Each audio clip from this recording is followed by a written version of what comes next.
샬롬 샬롬 샬롬 샬롬 샬롬. 하나님 사랑합니다. 여러분 주 안에서 사랑합니다. 예, 우리 에스라 4장 말씀이죠. 1절에서 3절. 내 마음을 못 다스리면 내가 성전 건축의 방해자가 된다. 이런 내용으로 함께 은혜를 나눕니다. 전체 주석 한번 살펴보죠. 하나님의 일을 하는 데 있어 늘 평탄하고 좋은 일만 있는 것은 아니죠. 예수께서 탈신패도 풍랑을 만났어요. 그죠? 하나님을 위하여 선한 의도를 가지고 시작한 일도 중도에서 이렇게 어려움들을 당하게 됩니다. 에스라 4장은 성전 재건을 시작한 유다 민족에게 일어난 반대와 어려움에 대해서 기록하고 있어요. 하나님께서는 나름대로의 계획과 의도를 가지고 이렇게 일하시는 것이다. 우리가 이해할 줄 알아야 됩니다. 재건 동역 요청을 받죠. 그런데 그것을 거부하는 바람에 그만 아주 문제가 심각하게 일어나는 그런 내용들이 증거되어져 있습니다. 다시 한번 본문을 한번 살펴보도록 합니다. 에스라 4장 말씀.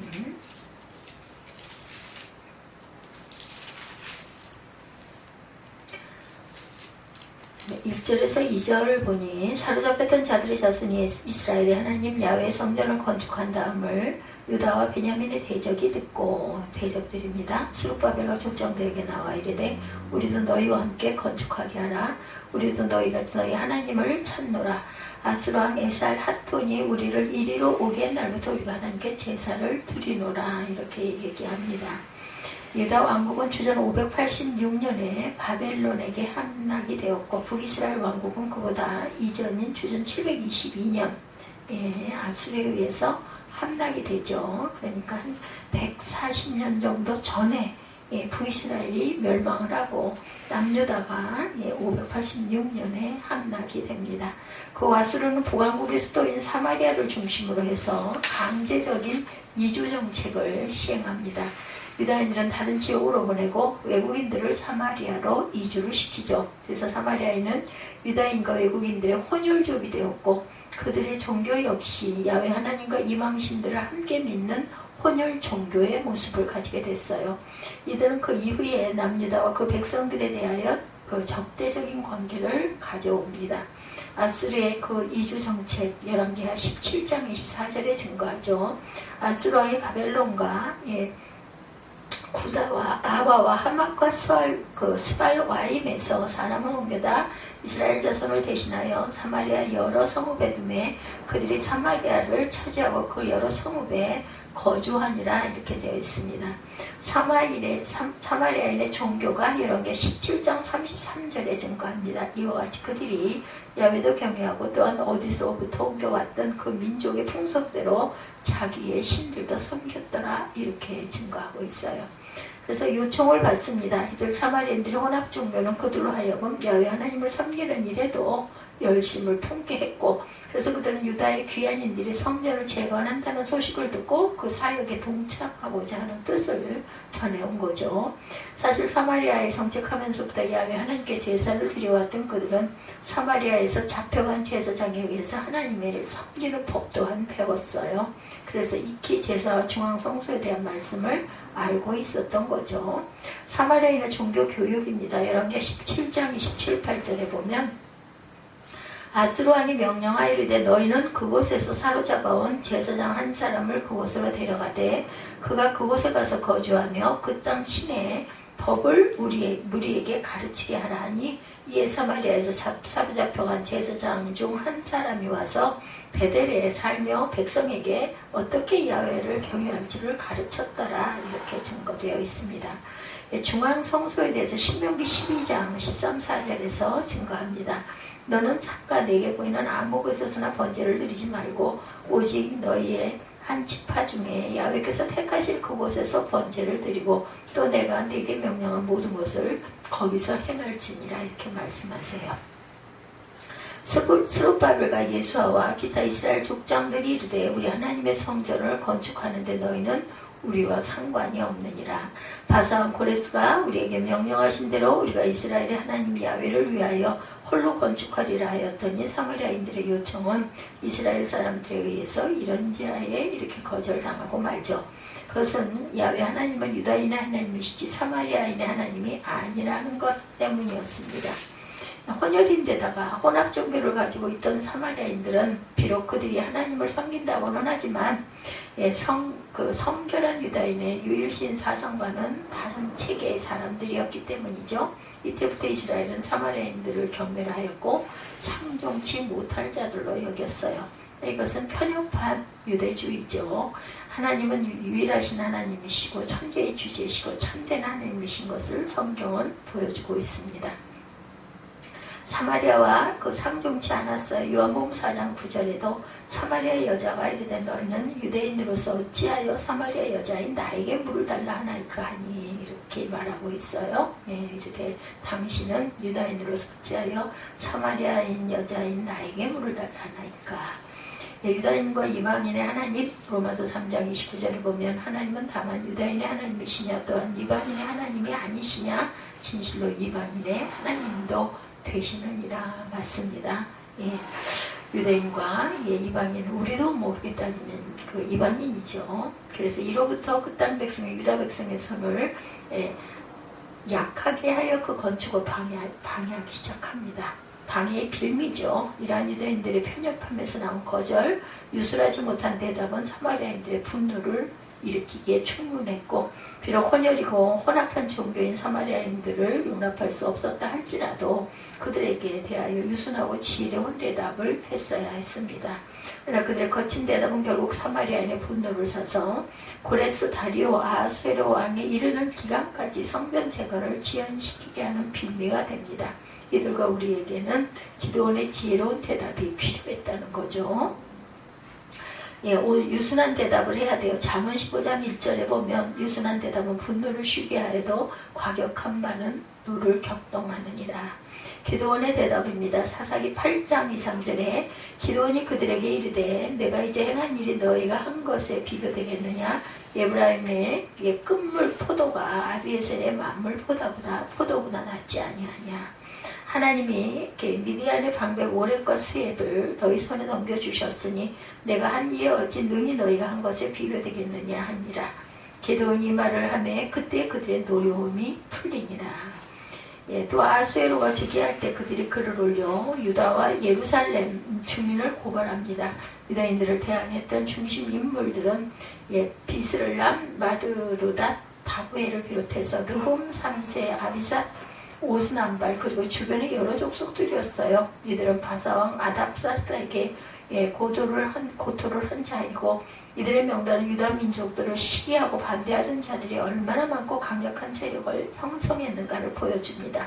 이들은 아닥사스만이 아니라 여러 왕들에게 고소문과 뇌물을 주어가면서 유다인들의 성전 재건을 방해하죠. 이것은 하나님의 사역을 방해하는 사단의 끈질긴 모습이었다.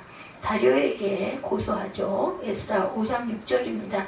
유브라데강 건너편 총독 바드데와 스알보스네와 그들의 동관인 유브라데강 건너편 아비삭 사람이 다리오 왕에게 올린 글의 촉번은 이러하니라. 사단의 끈질긴 방해예요. 욥기 2장 4, 5절이죠. 사단이 여호와께 대답하 이르되 가축들을 가축으로 바꾸오니 사람이 그의 모든 소유물로 자기의 생명을 바꿔올지라. 이제 주의 손을 펴서 그의 뼈와 살을 치소서. 그리하시면 틀림없이 주를 향하여 욕하지 않겠나이까. 사탄이 욥을 시험하는 그런 장면이죠. 그래서 고소문이 올라옵니다. 그 길에 일렀을 때 다리오 왕은 평안하옵소서. 본장 11에서 16절에 이스라엘의 대적들이 아닥사스다 왕에게 올린 고소문이 실려 있어요. 11절에서 16절 아닥사스다 왕에게 올린 그 글의 초본은 이러하니라.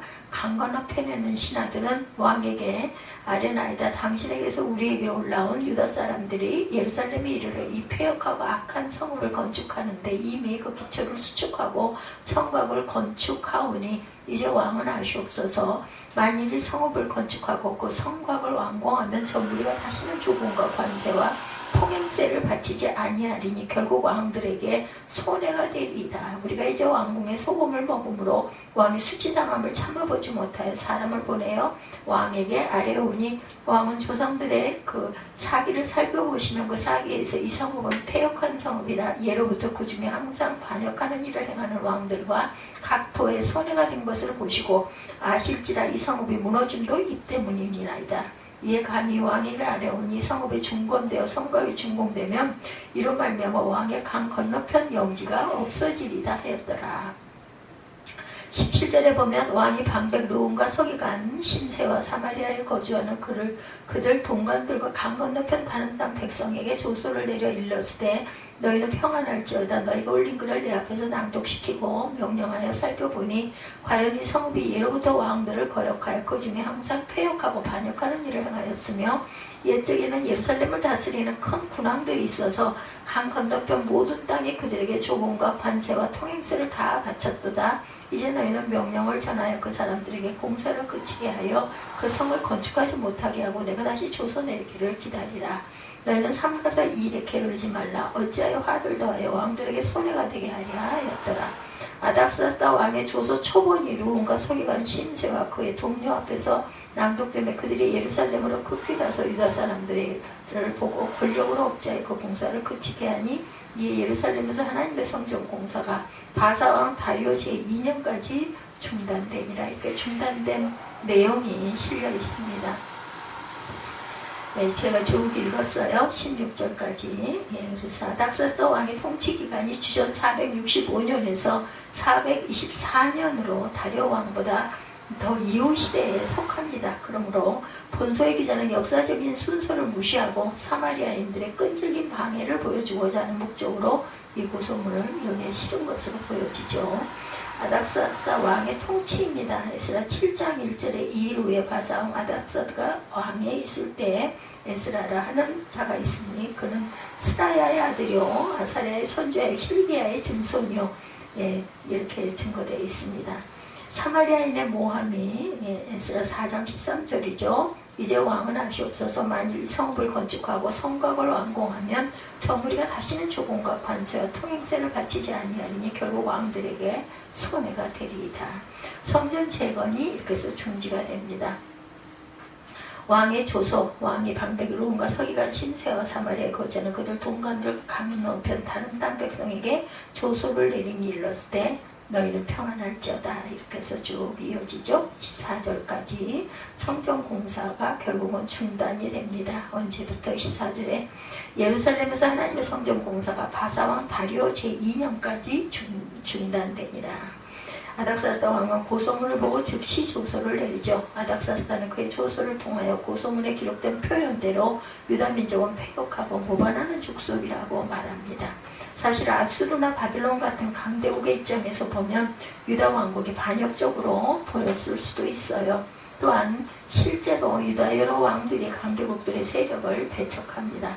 아닥사스다는 유다인의 제기에 불안을 느꼈고 따라서 그들의 사역을 그대로 두면 자신의 왕국에 큰 해가 미칠 것이다 이렇게 생각을 하죠.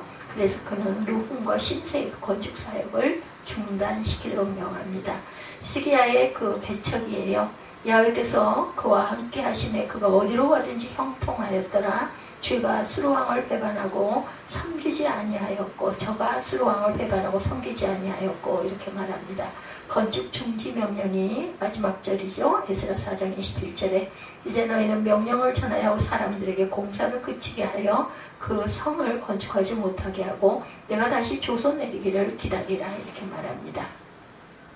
권력에 의한 억제예요. 유다인들의 대적들은 왕의 권세를 얻고자 그들의 공권력을 동원하여 유다인들의 사역을 억제해서 그치게 하죠. 성경은 이들이 이 일을 행함에 있어서 급히 했다고 합니다. 여기서 우리는 하나님께서 허락하신 권세가 오용되어지는 것을 보게 되죠. 이들의 권세는 하나님의 뜻이 아니라 사단이 원하는 대로 사용된 것이다. 하나님의 허락한 권세예요. 로마서 13장 1절에 각 사람은 위에 있는 권세자들에게 복종하라. 권세는 하나님으로부터 나지 않음이 없나니 모든 권세는 다 하나님께서 정하신 바라. 권세의 잘못됨이죠. 오용이죠. 요한복음 19장 15, 6절에 그들이 소리 지르되 없이 하소서 없이 하소서 그를 십자가에 못 박게 하소서. 빌라도가 이르되 내가 너희 왕을 십자가에 못 박으랴. 대제사장들이 대답하되 가이사 외에는 우리에게는 왕이 없나이다. 이렇게 대답하죠. 예수를 십자가에 못 박도록 그들에게 넘겨줍니다. 이런 내용입니다. 예수님이 그만 이렇게 해서 군중들에 의해서 십자가에 못 박히는 기가 막힌 사건, 사역은 중단이 되죠. 24절에 의해서 당시 유대인들에게는 군사력이 없었기 때문에 공권력의 남용에 대해서 저항할 방법이 없었어요. 그래서 성전의 재건 사역이 한동안 중단이 되죠. 하나님의 사역을 하는 데는 이처럼 어려움이 따른다. 그러나 환경에만 매달려 끌려다니는 것은 올바르지 못한 방법이죠. 이들은 더욱 적극적으로 기도하며 재건 사역을 재개했어야 합니다. 재건 사역의 중지, 에스라 4장 24절, 이에 예루살렘에서 하나님의 성전 공사가 바사왕 다리오 제2년까지 중단되니라. 하나님의 사역에 따른 장애물들이죠. 하박국 1장 13절에 주께서는 눈이 정결하심으로 악을 참아보지 못하시며 폐역을 참아보지 못하시거늘 어찌하여 거짓된 자들을 방관하시며 악인이 자기보다 의로운 사람을 삼키는데도 잠잠하시나이까. 이렇게 말합니다. 스룹바벨과 예수아를 중심으로 한 성전 재건 사역은 처음에는 순조롭게 진행이 되다가 곧 대적들의 방해로 이렇게 중단이 됩니다. 우리는 하나님의 뜻대로 살면 만사 형통할 것이라고 생각하기가 쉽지만 하나님의 뜻대로 살아도 고난은 따릅니다. 그러므로 그 가운데서 견고하게 서 나아간다면 결국 더 좋은 열매를 맺게 되겠죠. 이런 것들을 아주 지혜롭게 해치고 나갈 줄 알아야 합니다. 유다와 베냐민의 대적이 사로잡혔던 자의 자손이 이스라엘 하나님 야훼를 위하여 성전을 건축한다함을 두고 스룹바벨과 족장들에게 나와 이르되 우리로 너희와 함께 건축하게 하라. 뭘 건축하라고 했어요? 성전이죠. 우리도 너희같이 너희 하나님을 구하노라. 아수르 왕 에살 핫돈이 우리를 이리로 보내게 한 날부터 우리가 하나님께 제사 드렸노라. 지금 이게 사마리아에 사는 사람들이 이렇게 말을 해요. 말하자면 이들은 어중이 떼들이죠. 진짜 베기들이 아니고 가짜라는 거죠. 스룹바벨의 족장들에게 나와 이르되 우리는 너희와 함께 건축하게 하라. 전을 같이 건축하게 해달라 그래요. 우리도 너희같이 너희 하나님을 구하노라. 이렇게 말합니다. 자기들도 하나님을 믿는다는 거죠. 아수르 왕 에살 핫돈이 아수르 왕은 이방 왕이죠. 북쪽 이스라엘을 포로로 잡아간 왕이기도 합니다. 우리를 이리로 오게 한 날부터, 그러니 아수르는 그때 당시 강대국이었으므로 이방 민족을 정복을 해서 이민 정책을 썼는데 유대 남자들을 사마리아로 옮겼어요. 오게 한 날부터 우리가 하나님께 제사를 드리노라. 잡혀갔지만 자신도 하나님을 섬긴다는 거죠. 그러니 저를 같이 건축하자. 스룹바벨과 예수아와 기타 이스라엘 족장들이 이르되 스룹바벨, 예수아 이 사람들은 하나님의 참 종들입니다. 우리 하나님의 전을 건축하는데 너희는 우리와 상관이 없느니라. 너희는 우리와 상관이 없다죠. 그 다음에 느헤미야 4장에 보면 산발랏이 우리가 성을 건축한다음을 듣고 크게 분노하여 유다 사람들을 비웃으며 가로되 이 미약한 유다 사람들이 하는 일이 무엇인가? 스스로 경고케 하려는가? 제사를 드리려는가? 하루에 피력하려는가? 소화된 돌을 무더기에서 다시 일으키려는가 하고 암몬 사람 도비아는 곁에 섰다가 가로되 저들이 건축하는 성벽은 여우가 올라가도 곧 무너지리라 하더라. 이렇게 비양거립니다. 그 다음 4절 우리 하나님이여 들으시옵소서. 우리가 업신여김을 당하나이다. 뭐라는데 업신여김을 당한다고 그러죠? 원컨대 저희가 욕하는 것으로 자기의 머리에 돌리사 노략거리가 되어 이방에 사로잡히게 하시고 전쟁이 나서 잡혀가게 달려는 거예요. 아주 저주적인 기도죠. 그러나 이것 말고도 보면 옳은 기도입니다. 주의 앞에 이 악을 덮어두지 마옵시며. 느헤미야가 지금 기도를 하는데 그 사람들이 무슨 짓을 하는데 지금 악하다고 그래요? 성전을 짓는 성벽을 쌓는 이 일을 방해하기 때문에 느헤미야의 기도가 그것을 악하다 이렇게 말합니다. 그 악을 덮어두지 마옵시며 그 죄를 도말하지 마옵소서. 그 죄를 사지 말아달라고 말하죠. 저희가 건축하는 자 앞에서 주의 노를 격동하였습니다. 그때 하나님의 노를 불러일으킨다는 거예요. 아주 희한하죠. 이 우리가 성을 건축하여 정부가 연락되고 성벽을 구역별로 맡아 차원에서 쭉 세웠어요. 연락이 되다 세웠어요. 고가 절반에 미쳤으니는 백성의 마음들의 역사였습니다. 이렇게 마칩니다.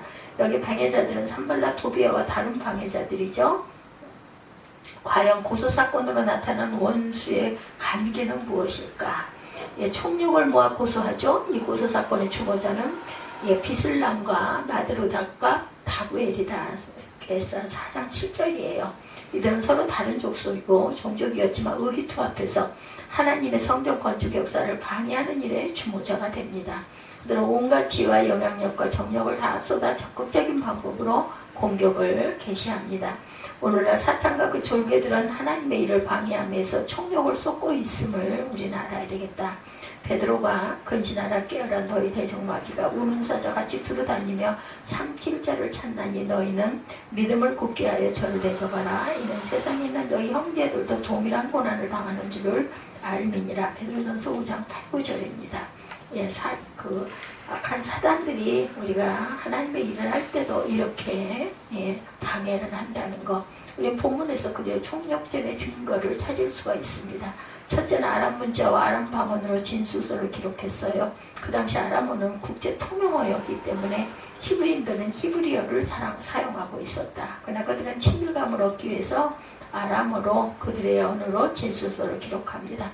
둘째, 지방 장관들을 총동원하여 교합합니다. 부문 8절에 방백 류훈과 서기관 심세가 아닥사스다 왕에게 올려 이렇게 되어 있죠. 여기 방백이란 아람어로 뺄빼엠으로 군사령관을 뜻하고 서기관은 행정의 책임을 맡은 지방 관리를 의미합니다. 또 10절 끝에 존귀한 오스단발이 함께 등장하죠. 이렇게 막강한 권력자들을 총동원합니다. 사단은 지금도 하나님의 일을 대적하기 위해서 총력전을 벌이고 있다. 같은 술책과 지혜를 다 가진 술책과 지혜를 다 동원해요. 권세 있는 자, 유능한 자, 존귀한 자들을 교합합니다. 또한 할 수만 있으면 많은 사람을 교합하여 하나님의 거룩한 역사를 대적하죠. 그렇기 때문에 우리는 정신을 차리고 근신하고 깨어 있어야 된다. 그리고 지혜를 모아야 합니다. 단결하고 뭉쳐야 되겠죠. 뭉치지 못하면 대열에서 이탈하고 극단적으로 사탄의 밤이 될 수밖에 없다. 그러므로 우리는 이 비상한 시기에 깨어 기도하고 지혜와 힘과 정성을 모으고 사탄의 괴계를 능히 분쇄할 수 있는 하나님의 사람들이 되어야 할 것입니다. 거짓으로 악평하며 고소합니다. 보면 11절에서 16절에 보면 아닥사스다 왕에게 고소한 진술서 내용이죠. 이 내용에 보면 처음부터 마지막까지 모든 게 다 거짓말입니다. 이를 세 가지로 분류하면 첫째, 고소자들이 예루살렘 주민이다. 그들은 본래 예루살렘의 주민이 아니죠. 이방 땅에서 이주해온 사람들이고 지금은 강서편 사마리아 땅에 사는 자들이었어요. 둘째, 자신들의 왕의 신복이다 이렇게 말합니다. 신복이란 왕의 명령을 충성하는 신하라는 것을 뜻합니다. 근데 그들은 왕의 명령을 실행하는 이스라엘 백성들을 방해하기 위해서 방해 공작을 펼치면서 스스로 왕의 신복이다 이렇게 말합니다. 셋째, 고소 내용이 새빨간 거짓말이에요. 고소 내용을 좀 더 분석해보면 첫째, 폐역하고 악한 성읍을 건축하고 있다. 예루살렘은 인류 역사상 최초로 하나님의 성전이 세워진 영광의 도성이었죠. 지금 성전을 재건하고 성곽을 수축하는 것은 하나님께 경배하기 위함이에요. 둘째, 왕을 공경하지 않을 뿐 아니라 조공과 권세와 부세를 바치지 않을 것이요 이로 인하여 왕의 수치를 당할 것이다 이렇게 말하죠. 셋째, 그들은 반역으로 인해 그 영토가 소실될 것이다 이렇게 말합니다. 16절에 성곽을 피력하면 이로 말미암아 왕의 강서편 영지가 없어지리다 하였어. 이 또한 남을 거짓으로 매도하는 악한 음모입니다. 사탄은 처음부터 거짓말장이고 거짓의 아비이고 거짓과 공갈 협박으로 이간질하고 반역해 하는 자다. 그러므로 우리는 사탄의 괴계에 속지 말고 진위를 바로 파악할 줄 알아야 되겠다. 이런 거짓을 무기로 삼고 도전해오는 사탄은 신실하신 하나님 앞에 패할 수밖에 없어요. 그래 참은 하늘의 길이요 참은 행하는 것이 사람의 길이다라고 말했습니다. 참은 하늘의 길이요 참을 행하는 것이 사람의 길이다. 지면에는 거짓이 없어요. 콩 심으면 콩 나고 팥 심으면 팥이 나죠. 자연에는 거짓이 없습니다. 많이 심으면 많이 나고 적게 심으면 적게 나죠. 그러므로 우리는 사단이 온갖 그 괴계와 거짓으로 우리를 위협한다 할지라도 진리로 뭉쳐서 슬기로운 저와 여러분들이 되셔야 되겠죠. 충성하는 태도로 아첨하고 고소합니다. 11절에 아닥사스다 왕에게 올린 그 글의 초본은 이러하니 강석편에 있는 신복들은 이라고 했어요. 14절에 우리가 이제 궁의 소금을 먹는 거로 왕의 수치당함을 참아보지 못하여 보내 왕에게 고하오니 이렇게 말합니다. 이는 왕의 신복으로 왕의 녹을 먹고 있는 신하로 가만히 있을 수 없어 왕을 위하여 충성한다라는 상소문이죠. 겉으로는 신복인 채 있고 충성스러운 신하인 채 합니다. 그러나 실상 그 전에는 다른 데 있죠. 하나님의 역사를 막으려는 악한 생각에서 비롯됩니다. 하나님을 섬기는 일을 방해하려는 우상 종교의 음모였어요. 그러므로 그 정체를 바로 알고 우리가 항상 가문이슬에 속지 말아야 되겠다. 외성녀는 중요한 진리를 발견하게 됩니다. 우리의 대적들은 많은 전략을 가지고 접근해 오죠. 그들은 우리의 약점이 무엇인가를 알고 찾아옵니다. 그러므로 듣기 좋은 말, 듣기만 해도 신나는 말로 유혹하고 접근해 온다는 것. 또한 이런저런 이유로 은혜의 자리에서 떨어져 나가게 하기도 합니다. 그런 자를 찾아와 가만히서로 유혹하기도 하고 위로하기도 해요. 마치 모든 문제를 다 해결해 줄 것처럼 행동을 합니다. 심지어 광명한 천사와 같은 모습으로 나타나기도 하죠. 그러나 그들의 궁극적 목적은 우리를 돕는 것이 아니라 멸망시키려는 것이고 송두리째 삼키려는 것이다. 그렇기 때문에 속아서는 안 된다. 큰 역사를 시작할 때 사단은 갖가지 방법과 술책과 관계로 성도들을 유혹합니다. 그래서 우리는 적의 전력과 술수를 먼저 읽을 줄 알아야 되겠다. 지금 사단은 총력을 하여 반격해 오고 있어요. 왜냐하면 우리가 위대한 역사를 시작하려고 발돋움하고 있기 때문입니다. 그러므로 이 순간 지혜와 힘을 모아야 할 순간이다. 열심히 깨어 기도하고 내 몫에 태인 십자가를 질 줄 알아야 되겠다. 정신을 차리고 분발하여서 이 비상한 시기에 진리를 위하고 의를 위하여 하나님의 영광을 위하여 충성하는 아름다운 역사를 주시는 하나님의 저와 사람들이 되시기를 주님의 이름으로 축복합니다. 우리나라에 아주 중요한 일이 6월 3일날 총선이 있죠. 총선을 위해서 항상 중보하시는 저와 여러분들이 되시기를 주님의 이름으로 축원합니다. 에스라 4장 1절에서 3절 내 마음을 못 다스리면 내가 성전 건축의 방해자가 된다. 이런 제목으로 어떻게 해서 성전 재건이 16년 동안이나 중단이 되었는지 이런 내용을 함께 에스라 4장을 통해서 살펴보았습니다. 기도하시겠습니다.